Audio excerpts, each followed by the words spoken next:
പ്രിയ സജ്ജനങ്ങളെ, എല്ലാവർക്കും നമസ്കാരം. സത്സംഗവേദിയിലേക്ക് ഒരിക്കൽ കൂടി സ്വാഗതം. ഇന്ന് നമ്മൾ സത്സംഗവേദിയിൽ ചർച്ച ചെയ്യുന്ന വിഷയം ചാതുർവർണ്ണ്യം എന്നുള്ളതാണ്. വർണ്ണാശ്രമ ധർമ്മങ്ങളിലെ ആശ്രമങ്ങളെ പറ്റിയാണ് നമ്മൾ കഴിഞ്ഞ എപ്പിസോഡിൽ പറഞ്ഞത്, ചതുരാശ്രമങ്ങളെപ്പറ്റി. ഇന്ന് നമുക്ക് വർണ്ണവ്യവസ്ഥയെപ്പറ്റി, അതായത് ചാതുർവർണ്ണയത്തെപ്പറ്റി ചിലത് ചിന്തിക്കാം. ഏറ്റവും ചർച്ച ചെയ്യപ്പെട്ടിട്ടുള്ളതും വളരെ വിമർശനങ്ങൾക്ക് വിധേയമായിട്ടുള്ളതുമായ ഒരു കാര്യമാണ് ഈ വർണ്ണവ്യവസ്ഥ, ചാതുർവർണ്ണ്യം. അത് മനുസ്മൃതിയുടെ ഭാഗമാണ്.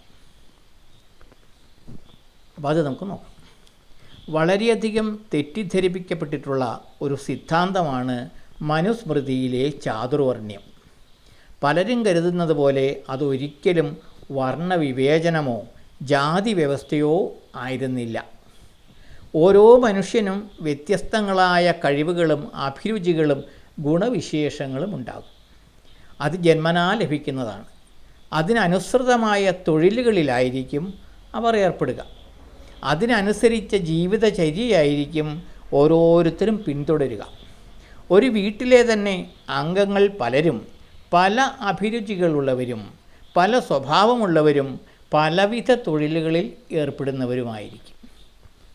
എല്ലാ മനുഷ്യരിലും 3 വിധത്തിലുള്ള ഗുണങ്ങളാണ് വർത്തിക്കുന്നത് എന്നാണ് നമ്മുടെ ധർമ്മശാസ്ത്രങ്ങൾ പറയുന്നത്. സത്വഗുണം, രജോ ഗുണം, തമോ ഗുണം. ഈ ഗുണങ്ങളുടെ ഏറ്റക്കുറച്ചിലുകളാണ് ഓരോരുത്തരും വ്യത്യസ്ത സ്വഭാവമുള്ളവരും വ്യത്യസ്ത അഭിരുചിയുള്ളവരും വ്യത്യസ്ത കർമ്മമേഖലകൾ അഥവാ തൊഴിലുകൾ തിരഞ്ഞെടുക്കുന്നവരും ആയിത്തീരുവാൻ കാരണം. അപ്രകാരം ഓരോരുത്തരിലുമുള്ള ഗുണങ്ങളുടെയും കഴിവുകളുടെയും അഭിരുചികളുടെയും അതനുസരിച്ച് അവർ ഏർപ്പെടുന്ന കർമ്മങ്ങൾ അഥവാ തൊഴിലുകളുടെയും അടിസ്ഥാനത്തിൽ മനുഷ്യകുലത്തെ 4 വിഭാഗങ്ങളായി തരംതിരിക്കുകയാണ് ഉണ്ടായത്. അതായത് ഒരു ക്ലാസിഫിക്കേഷൻ. ബ്രാഹ്മണർ, ക്ഷത്രിയർ, വൈശ്യർ, ശൂദ്രർ എന്നിങ്ങനെ 4 വിഭാഗങ്ങൾ അഥവാ 4 വർണ്ണങ്ങൾ.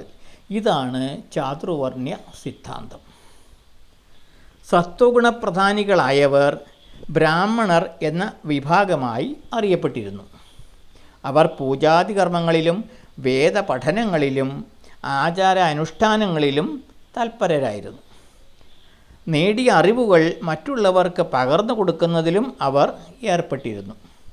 രജോ ഗുണപ്രധാനികളായവർ ക്ഷത്രിയർ എന്ന വിഭാഗത്തിലാണ് പെട്ടിരുന്നത്. അവർ ഭരണകാര്യങ്ങളിലും രാജ്യരക്ഷാകാര്യങ്ങളിലും തൽപരരായിരുന്നു.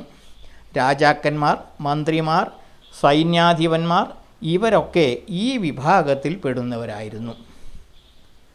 രജോ ഗുണവും തമോ ഗുണവും സമ്മിശ്രമായി അതിൽ തന്നെ രജോ ഗുണം അധികമായി വർത്തിക്കുന്നവർ വൈശ്യർ എന്ന വിഭാഗത്തിൽ പെടുന്നു. അവർ കൃഷി, വ്യാപാരം, വ്യവസായം എന്നീ മേഖലകളിൽ ഏർപ്പെട്ടു വന്നു. രജോ ഗുണവും തമോ ഗുണവും സമ്മിശ്രമാണെങ്കിലും തമോ ഗുണം അധികമായി വർത്തിക്കുന്നവർ ശൂദ്രർ എന്ന വിഭാഗത്തിൽപ്പെട്ടിരുന്നു. അവർ മുൻപറഞ്ഞ 3 വിഭാഗങ്ങളെയും അവരുടെ കർമ്മങ്ങളിൽ സഹായിച്ചു പോന്നു. തമോ ഗുണം മുറ്റി മറ്റ് 2 ഗുണങ്ങളും തീരെ കുറഞ്ഞവർ ഈ 4 വിഭാഗങ്ങളിലും പെടാത്തതിനാൽ അവരെ ഈ വർണ്ണവ്യവസ്ഥയ്ക്ക് വെളിയിലുള്ളവർ അഥവാ അവർണ്ണർ, അതായത് ഒരു വർണ്ണത്തിലും പെടാത്തവർ എന്ന് വിളിക്കപ്പെട്ടു. അവർ ഒരു തരത്തിലുള്ള കർമ്മങ്ങളിലും താല്പര്യമില്ലാത്തവരായിരിക്കും. അലസന്മാരും മടിയന്മാരുമായിരിക്കും. മറ്റ് 4 വിഭാഗങ്ങളെയും ആശ്രയിച്ച് അവരുടെ ദയാദാക്ഷിണ്യത്താൽ ജീവിതം മുന്നോട്ട് കൊണ്ടുപോകുന്നവരായിരിക്കും ഇക്കൂട്ടർ. ചിലരാകട്ടെ സമൂഹത്തിന് ഭീഷണിയാകുന്ന വിധത്തിൽ കുറ്റകൃത്യങ്ങളിൽ ഏർപ്പെട്ട് ജീവിക്കുന്നവരായിരിക്കും. മറ്റ് 4 വിഭാഗങ്ങളെ അപേക്ഷിച്ച് ഇക്കൂട്ടർ സമൂഹത്തിനോ നാടിൻ്റെ പുരോഗതിക്കോ വേണ്ടി ഒരു സംഭാവനയും നൽകാത്തവരായിരിക്കും. അല്ലെങ്കിൽ സമൂഹത്തിന് ദ്രോഹം ചെയ്യുന്നവരായിരിക്കും. അങ്ങനെയുള്ളവരെയാണ് അവർണർ എന്ന് വിളിച്ചിരുന്നത്. അതേതെങ്കിലും ജാതിയല്ല, കുലമല്ല എന്നോർക്കണം. ഇപ്രകാരമുള്ള തരംതിരിക്കലിൽ ആരൊക്കെ ഏതേത് വിഭാഗത്തിൽപ്പെടുന്നു എന്ന് നിശ്ചയിക്കുന്നത് മറ്റാരുമല്ല, അവരവരുടെ ജന്മവാസനകളും കർമ്മഫലങ്ങളുമാണ്. അവനവനിൽ തന്നെയുള്ള സത്വ രജസ് തമോ ഗുണങ്ങളുടെ ഏറ്റക്കുറച്ചിലും അതിനനുസൃതമായ അഭിരുചികളും കഴിവുകളും അതിനനുസരിച്ച് അവരവർ ഏർപ്പെടുന്ന തൊഴിലുമാണത് നിശ്ചയിക്കുന്നത്. ഒരിക്കലും ജന്മം കൊണ്ടല്ല വർണ്ണം നിശ്ചയിക്കപ്പെട്ടിരുന്നത്. പൗരാണിക കാലത്ത് ബ്രാഹ്മണൻ്റെ പുത്രനായി ജനിച്ചു എന്നതുകൊണ്ട് ഒരുവൻ ബ്രാഹ്മണ വർണ്ണത്തിൽപ്പെടുന്നവനാകണമെന്നില്ല. ശൂദ്രൻ്റെ മകനായി ജനിച്ചയാൾക്കും ജന്മവാസന കൊണ്ടും ഏർപ്പെടുന്ന കർമ്മങ്ങൾ കൊണ്ടും ബ്രാഹ്മണനായി തീരാം. അവർണൻ്റെ പുത്രനായി ജനിച്ചാൽ പോലും അവൻ്റെ ഗുണകർമ്മങ്ങളുടെ അടിസ്ഥാനത്തിൽ ഏത് വർണ്ണത്തിലും പെട്ടവനായി മാറാമായിരുന്നു. അതായിരുന്നു വർണ്ണവ്യവസ്ഥ, പൗരാണികമായ വർണ്ണവ്യവസ്ഥ. ക്ഷത്രിയകുലത്തിൽ ജനിച്ച വിശ്വാമിത്രൻ രാജ്യഭരണം ഉപേക്ഷിച്ച് യജനം, യാചനം, അധ്യയനം, അധ്യാപനം, തപസ് മുതലായവ സ്വകർമ്മമായി സ്വീകരിച്ച് ബ്രാഹ്മണനായി ബ്രഹ്മർഷിയായി മാറി. ബ്രാഹ്മണകുലത്തിൽ ജനിച്ച ദ്രോണരാകട്ടെ ആയുധവിദ്യയിൽ നിപുണനായി കൗരവരുടെ സേനാനായകനായി ക്ഷത്രിയനായി തീർന്നു. സൂതപുത്രനായി ശൂദ്രകുലത്തിൽ വളർന്ന കർണൻ തൻ്റെ കർമ്മം കൊണ്ട് ക്ഷത്രിയനായി മാറി. ഒരേ മാതാപിതാക്കൾക്ക് ജനിക്കുന്ന കുട്ടികൾ പല വർണ്ണങ്ങളിൽ പെടുന്നവരാകാം. അതിനുള്ള ഉത്തമ ഉദാഹരണമാണ് പറയിപെറ്റ പന്തിരുകുലത്തിൻ്റെ ഐതിഹ്യം. വർണ്ണങ്ങൾ ജനനം കൊണ്ട് നിശ്ചയിക്കപ്പെടുന്നു എന്ന വിശ്വാസവും വർണ്ണങ്ങൾ തമ്മിൽ ഉച്ചനീചത്വം ഉണ്ടെന്നുമുള്ള മിഥ്യാധാരണയും പിൽക്കാലത്ത് ചില തൽപര കക്ഷികൾ ഉണ്ടാക്കിയെടുത്തതാണ്. പൗരാണിക കാലത്ത് അങ്ങനെയില്ല, വേദകാലത്തൊന്നും അതില്ല. ഒരു പിതാവ് നിത്യവും ഏർപ്പെടുന്ന തൊഴിൽ, അത് കണ്ടും കേട്ടും വളരുന്ന കുട്ടികൾ അതുമായി സഹകരിക്കുകയും പിതാവിനെ സഹായിക്കുകയും ചെയ്തു വരുന്നത് മൂലം അവരും ചെറുപ്പം മുതലേ ആ തൊഴിലിൽ ആഭിമുഖ്യമുള്ളവരായിത്തീരുന്നത് സ്വാഭാവികമാണ്. അങ്ങനെ അതിൽ പ്രാവീണ്യവും അവർ നേടും. അങ്ങനെ ഒരു പക്ഷേ അവരും പിതാവിൻ്റെ വർണ്ണം സ്വീകരിച്ച്, അതായത് തൊഴിൽ സ്വീകരിച്ചു എന്ന് വരാം. അപ്രകാരം തുടർന്ന് വന്നതുകൊണ്ടാകാം ക്രമേണ വർണ്ണം ജന്മസിദ്ധമാണ് എന്ന ഒരു ധാരണ സമൂഹത്തിലുണ്ടായി വന്നത്. എന്നാൽ വർണ്ണവ്യവസ്ഥ അതായിരുന്നില്ല വിഭാവനം ചെയ്തത്.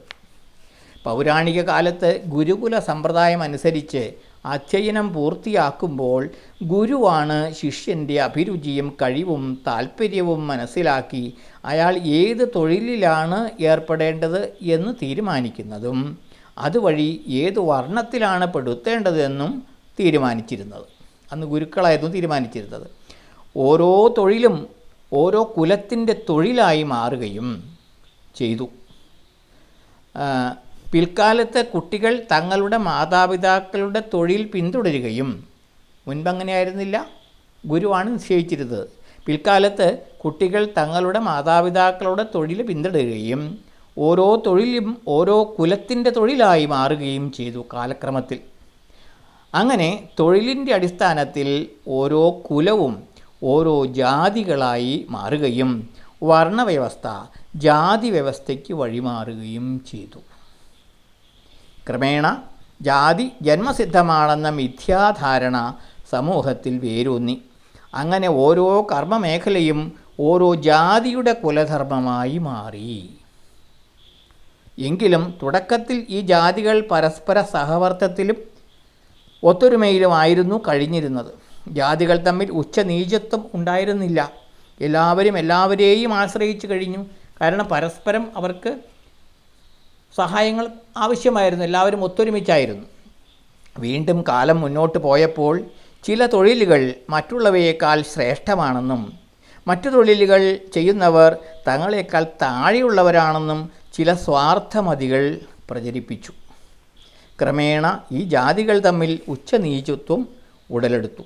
ഈ ഉച്ചനീചത്വ ചിന്ത ഭാരതത്തെ പിൽക്കാലത്ത് സാമൂഹ്യപരമായും സാമ്പത്തികമായും വളരെയധികം പിന്നോട്ടടിച്ചു. ഹൈന്ദവ സമൂഹം പല തട്ടുകളിലായി, ഐക്യം ഇല്ലാതെയായി എന്ന് മാത്രമല്ല പരസ്പര വിരോധികൾ പോലുമായി മാറി.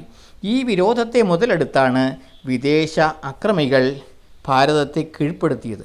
നാം സംഘടിതരായിരുന്നെങ്കിൽ ഭാരത സംസ്കാരം ഒരിക്കലും ഈ ഒരവസ്ഥയിലെത്തില്ലായിരുന്നു. ഈ വിപത്ത് തിരിച്ചറിഞ്ഞിട്ടാണ് ആധുനിക കാലത്തെ ആത്മീയ ആചാര്യന്മാരും ഗുരുക്കന്മാരും സാമൂഹ്യ പരിഷ്കർത്താക്കളും ഈ സംസ്കൃതിയെ പുനഃസ്ഥാപിക്കുവാൻ മുന്നിട്ടിറങ്ങിയത്. സ്വാമി വിവേകാനന്ദൻ, ചട്ടമ്പി സ്വാമികൾ, ശ്രീനാരായണ ഗുരുദേവൻ, മഹാത്മാ അയ്യങ്കാളി, രാജാറാം മോഹൻ റോയ്, മന്നത്ത് പത്മനാഭൻ തുടങ്ങിയ ആത്മീയ സാമൂഹ്യ പരിഷ്കർത്താക്കളുടെ അക്ഷീണമായ പ്രവർത്തനങ്ങളുടെ ഫലമായി ജാതികൾ തമ്മിലുള്ള ഉച്ചനീചത്വങ്ങൾ ഒരു പരിധിവരെ ഇന്ന് ഇല്ലായ്മ ചെയ്യുവാൻ കഴിഞ്ഞിട്ടുണ്ട്. എന്നാൽ ജാതി ചിന്തകൾ ഇപ്പോഴും നിലനിൽക്കുന്നുണ്ട് സമൂഹത്തിൽ. ഭൗതിക വിപ്ലവത്തിലൂടെ ഒരിക്കലും ഇതിന് ശാശ്വതമായ പരിഹാരം ഉണ്ടാവില്ല. ആത്മീയ വിപ്ലവത്തിലൂടെ, അതായത് സാമൂഹ്യ ബോധവൽക്കരണത്തിലൂടെ മാത്രമേ അത് സാധ്യമാകൂ. അതിന് ഹൈന്ദവ വിശ്വാസികളായ നാം തന്നെ മുന്നിട്ടിറങ്ങണം. മനുസ്മൃതി അനുസരിച്ച് ബ്രാഹ്മണ വർണ്ണത്തിൽ ഉൾപ്പെടുത്തേണ്ടവരുടെ ഗുണങ്ങൾ വിശദീകരിക്കുന്നുണ്ട്.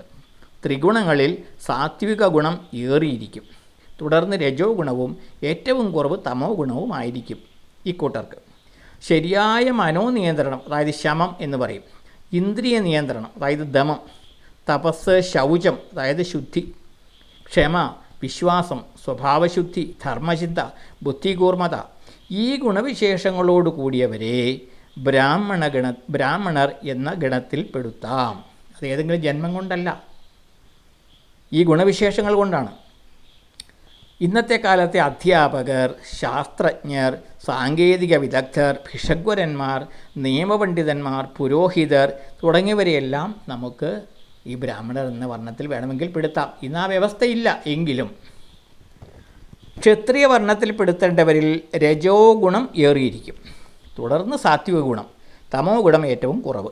ശൂരത, തേജസ്, ധൈര്യം, പരാക്രമം, ഭരണസാമർഥ്യം, ആജ്ഞാശക്തി, ദാനശീലം, ധാർമ്മികത, സ്വഭാവശുദ്ധി, ഈ ഗുണങ്ങളുള്ളവരെ ക്ഷത്രിയ വർണ്ണത്തിൽ പെടുത്താം.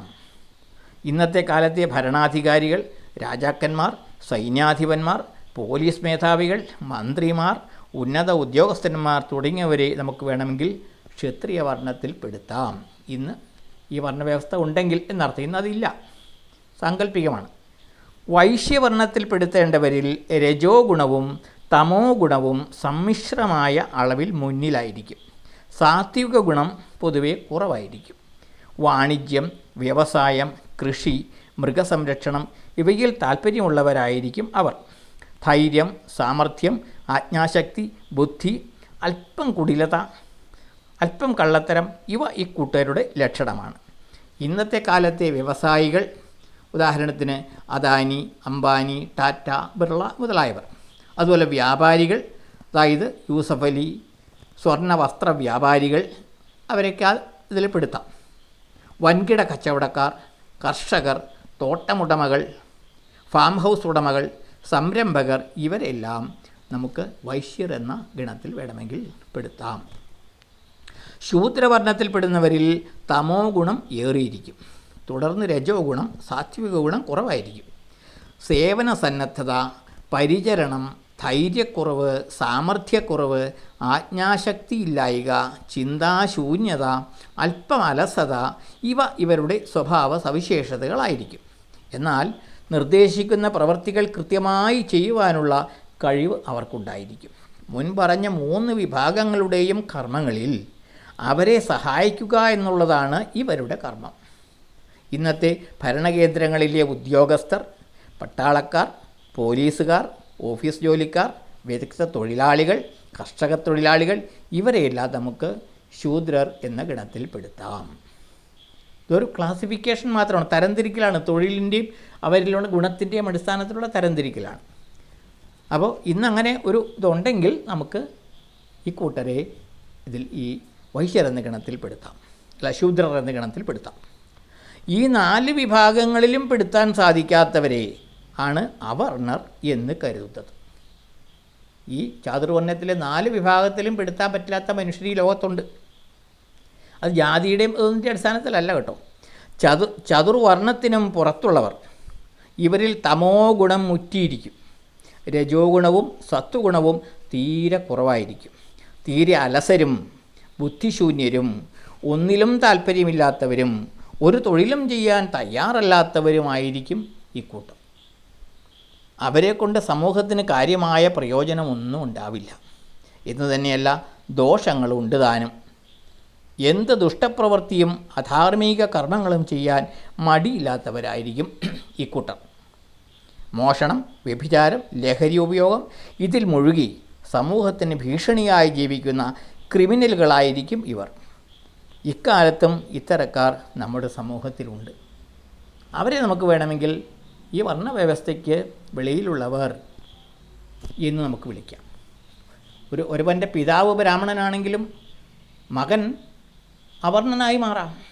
പിതാവ് ക്ഷത്രിയനാണെന്ന് വെച്ച് മകൻ അവർണനായി പോകാം. പിതാവ് അവർണനാണെന്ന് വെച്ച് മകന് ക്ഷത്രിയനോ ബ്രാഹ്മണനോ ആകാം, അവൻ്റെ സ്വഭാവങ്ങളും കർമ്മങ്ങളും കൊണ്ട്. അതായിരുന്നു ആ വ്യവസ്ഥ. ഇപ്രകാരം ഓരോരുത്തരുടെയും ഗുണങ്ങളുടെയും കഴിവുകളുടെയും അഭിരുചികളുടെയും അതിനനുസരിച്ച് അവർ ഏർപ്പെടുന്ന കർമ്മങ്ങളുടെയും അടിസ്ഥാനത്തിൽ സമാജത്തിൽ സൃഷ്ടിച്ച ഒരു തരംതിരിവ് അഥവാ ഒരു ക്ലാസിഫിക്കേഷൻ, അതുമാത്രമായിരുന്നു മനുസ്മൃതിയിൽ പറയുന്ന ചാതുർവർണ്ണ്യ സിദ്ധാന്തം. അതൊരിക്കലും ജാതി വ്യവസ്ഥയായിരുന്നില്ല. വർണ്ണങ്ങൾ തമ്മിൽ യാതൊരു ഉച്ചനീചത്വങ്ങളും അന്നുണ്ടായിരുന്നില്ല. എല്ലാ വിഭാഗങ്ങൾക്കും തുല്യ പ്രാധാന്യമായിരുന്നു. സമാജത്തിൻ്റെ നിലനിൽപ്പിനും പുരോഗതിക്കും എല്ലാ വിഭാഗങ്ങളുടെയും പിന്തുണയും സഹകരണവും ആവശ്യമായിരുന്നു. ഏതു കുലത്തിൽ ജനിച്ചു, ആരുടെ മകനായി ജനിച്ചു എന്നുള്ളതല്ല, ഒരുവനിൽ എന്തു ഗുണങ്ങളുണ്ട്, അയാൾ എന്തുതരം കർമ്മങ്ങളിൽ ഏർപ്പെടുന്നു എന്നതിൻ്റെ അടിസ്ഥാനത്തിലാണ് അയാളുടെ വർണ്ണം തീരുമാനിച്ചിരുന്നത്. ഇതിന് സമാനമായ തരംതിരിവ് സമൂഹത്തിൽ എല്ലാ കാലത്തും ഉണ്ടായിട്ടുണ്ട്, ഇന്നും ഉണ്ട്. ഉദാഹരണത്തിന് ആരോഗ്യമേഖലയിൽ പ്രവർത്തിക്കുന്ന ഭിഷഗ്വരന്മാരെ നമ്മൾ ഡോക്ടർമാർ എന്ന വിഭാഗത്തിൽപ്പെടുത്തുന്നു. സ്കൂളുകൾ മുതൽ യൂണിവേഴ്സിറ്റികൾ വരെ അധ്യാപനം നടത്തുന്നവരെ നമ്മൾ അധ്യാപകർ എന്ന വിഭാഗത്തിൽപ്പെടുത്തുന്നു. ക്രമസമാധാന പാലകരെ നമ്മൾ പോലീസ് എന്ന വിഭാഗത്തിൽപ്പെടുത്തുന്നു. പൊതുരംഗത്തും രാഷ്ട്രീയ രംഗത്തും പ്രവർത്തിക്കുന്നവരെ നമ്മൾ സാമൂഹ്യ പ്രവർത്തകർ എന്ന് വിളിക്കുന്നു. ഈശ്വരാരാധനാ കാര്യങ്ങളിൽ നിർദ്ദേശങ്ങൾ നൽകി സേവനം ചെയ്യുന്നവരെ പുരോഹിതർ എന്ന വിഭാഗത്തിൽപ്പെടുത്തുന്നു. നിയമപുസ്തകങ്ങൾ പഠിക്കുകയും സമൂഹത്തിനായി നീതിന്യായ കോടതിയിൽ വാദിക്കുകയും ചെയ്യുന്നവരെ അഭിഭാഷകർ എന്ന വിഭാഗത്തിൽപ്പെടുത്തുന്നു. കോടതികളിൽ വാദങ്ങൾ കേട്ട് വിധി നിശ്ചയിക്കുന്നവരെ നമ്മൾ ന്യായാധിപർ എന്ന് വിളിക്കുന്നു. സാങ്കേതിക വിദഗ്ധരെ എഞ്ചിനീയർമാർ എന്ന് വിളിക്കുന്നു. രാജ്യരക്ഷാ കാര്യങ്ങൾ നോക്കുന്നവരെ സൈനികർ എന്ന വിഭാഗത്തിൽപ്പെടുത്തുന്നു. ശാസ്ത്ര ഗവേഷണങ്ങളിൽ ഏർപ്പെടുന്നവരെ ശാസ്ത്രജ്ഞർ എന്ന വിഭാഗത്തിൽപ്പെടുത്തുന്നു. സാഹിത്യരംഗത്ത് പ്രവർത്തിക്കുന്നവരെ സാഹിത്യകാരന്മാർ എന്ന് വിളിക്കുന്നു. സംഗീതം, നൃത്തം, സിനിമ, നാടകം തുടങ്ങിയ മേഖലകളിൽ പ്രവർത്തിക്കുന്നവരെ കലാകാരന്മാർ എന്ന വിഭാഗത്തിൽപ്പെടുത്തുന്നു. അങ്ങനെ ഓരോരുത്തരും ഏർപ്പെടുന്ന തൊഴിലിൻ്റെ അടിസ്ഥാനത്തിൽ എത്രയെത്ര തരംതിരിവാണ് ഇന്നും ഉള്ളത്. ഇതൊന്നും ജാതിയുടെ അടിസ്ഥാനത്തിലാണെന്ന് ആരെങ്കിലും പറയുമോ? അതുപോലെ പൗരാണിക കാലത്ത് ചെയ്യുന്ന തൊഴിലിൻ്റെ അടിസ്ഥാനത്തിൽ ഏർപ്പെടുത്തിയ ഒരു തരംതിരിവ് മാത്രമായിരുന്നു വർണ്ണവ്യവസ്ഥ. പിന്നീട് ഓരോ തൊഴിലും ഓരോ കുലത്തിൻ്റെ തൊഴിലായി മാറുകയും ഓരോ കുലവും ഓരോ ജാതിയായി പരിണമിക്കുകയുമാണ് ഉണ്ടായത് പിൽക്കാലത്ത്. ഇന്നും അത്തരം പ്രവണത സമൂഹത്തിലുണ്ട്. ഡോക്ടറുടെ മക്കൾ ഡോക്ടർമാരാകുന്നു, വക്കീലന്മാരുടെ മക്കൾ വക്കീലന്മാരാകുന്നു, ജഡ്ജിമാരുടെ മക്കൾ ജഡ്ജിമാരാകുന്നു, രാഷ്ട്രീയക്കാരുടെ മക്കൾ രാഷ്ട്രീയക്കാരാകുന്നു, മന്ത്രിയുടെ മകൻ അടുത്ത മന്ത്രിയാകുന്നു, സിനിമാ നടന്മാരുടെ മക്കൾ സിനിമാക്കാരാകുന്നു. അതൊക്കെ ജന്മം കൊണ്ട് സിദ്ധിച്ചതാണെന്ന് ആരും പറയാറില്ലല്ലോ. വരും കാലത്ത് അതും മറ്റൊരു ജാതി സമ്പ്രദമായി മാറിക്കൂടുന്നില്ല. അതുകൊണ്ട് യാഥാർത്ഥ്യമറിയാതെ ചാതുർവർണ്ണ്യ സിദ്ധാന്തത്തെയും മനുസ്മൃതിയെയും കുറ്റപ്പെടുത്താതിരിക്കുക. അത് ആ കാലത്ത് നിലനിന്നിരുന്ന ഒരു സാമൂഹ്യക്രമമായിരുന്നു എന്ന് മാത്രം മനസ്സിലാക്കുക. അത് ഇക്കാലത്ത് അതിന് യാതൊരു പ്രസക്തിയും ഇല്ല. അതൊക്കെ കാലഹരണപ്പെട്ടു പോയിരിക്കുന്നു. അപ്പോൾ അത് ഉയർത്തിപ്പിടിച്ചുകൊണ്ട് സനാതനധർമ്മത്തെ വിമർശിക്കാതിരിക്കുക, ചാതുർവർണ്ണ്യത്തെയും മനുസ്മൃതിയെയും വിമർശിക്കാതിരിക്കുക. അത് ആ കാലത്തെ മാത്രം ബാധകമായ സിദ്ധാന്തങ്ങളായിരുന്നു എന്ന് നാം തിരിച്ചറിയുക. അടുത്തൊരു വിഷയമായി വീണ്ടും വരാം. എല്ലാവർക്കും നന്ദി, നമസ്കാരം.